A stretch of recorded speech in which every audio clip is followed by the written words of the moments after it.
Good evening and welcome to the Channel Studios here in London with your international news around the world in 5. A sprinter from Belarus who refused her team's order to fly home early from the Olympics has been offered asylum in Poland. Krystyna Tymanovskaya spent the night secured in a hotel under protection from Japanese police after saying she was forcibly taken to the airport for criticising her coaches.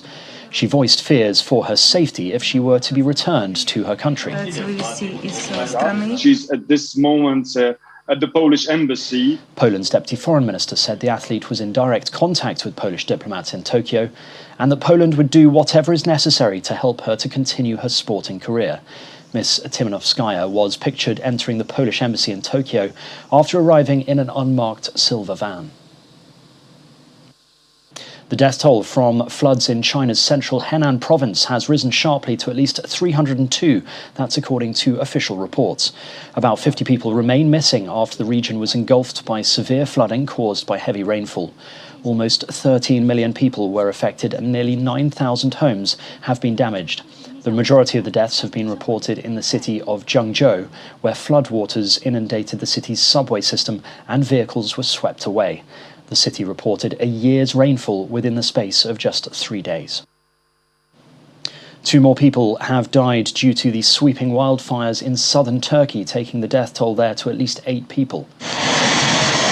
Most of more than 100 blazes that erupted in Turkey in the last 5 years have been contained, but fires are still blazing in some tourist areas, prompting the evacuation of some residential areas and hotels.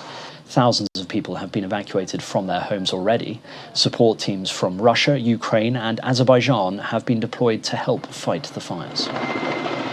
The Australian Army has been deployed to assist with Sydney's COVID-19 outbreak in the city's second month of lockdown. Some 300 Army personnel under police command were deployed to deliver essential food items to households in self-isolation, ensuring people who have tested positive are isolating at their homes. The city of Sydney is into its 6th week of a lockdown as it struggles with a spike of infections that added nearly 3,500 cases so far. The German NGO rescue ship Sea-Watch 3 is now carrying 263 migrants on board after rescuing even more people in the morning in the Mediterranean Sea. The humanitarian ship was one of 2 rescue ships that pulled 394 migrants from a dangerously overcrowded wooden boat in the Mediterranean Sea overnight on Sunday, in an operation that lasted around 6 hours. On Monday morning, crew members rescued another 12 migrants from a boat in distress and said they are urgently seeking a port of safety. The Afghan President Ashraf Ghani has blamed the country's fast deteriorating security situation on what he called a sudden decision by the United States to withdraw their troops. Taliban insurgents have moved in on 3 provincial capitals in the last few days amid rapid advances nationwide since Washington said it planned a complete withdrawal of troops by September. Peace talks between the Afghan government and Taliban negotiators started last year in the Qatari capital of Doha, but have not made any substantive progress despite a few rounds of discussions. A ban on cruise liners from the Venice lagoon starting this month has ended years of political hesitation. This was the first cruise ship since lockdown to set sail through the Venice lagoon, but it may also have been one of the last.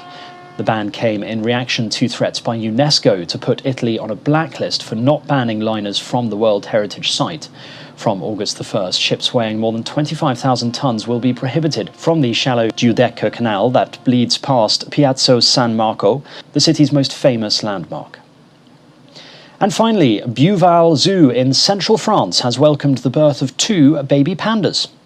Female panda Juan Juan was cheered by zoo staff as they watched surveillance camera footage of her giving birth and later holding her babies. Juan Juan and her partner Yuanzi came to France on loan from China in 2012, and their arrival was hailed at the time as a sign of warming diplomatic ties between Paris and Beijing. And that's your international news around the world in 5. Now back to the Channel Studios in Lagos.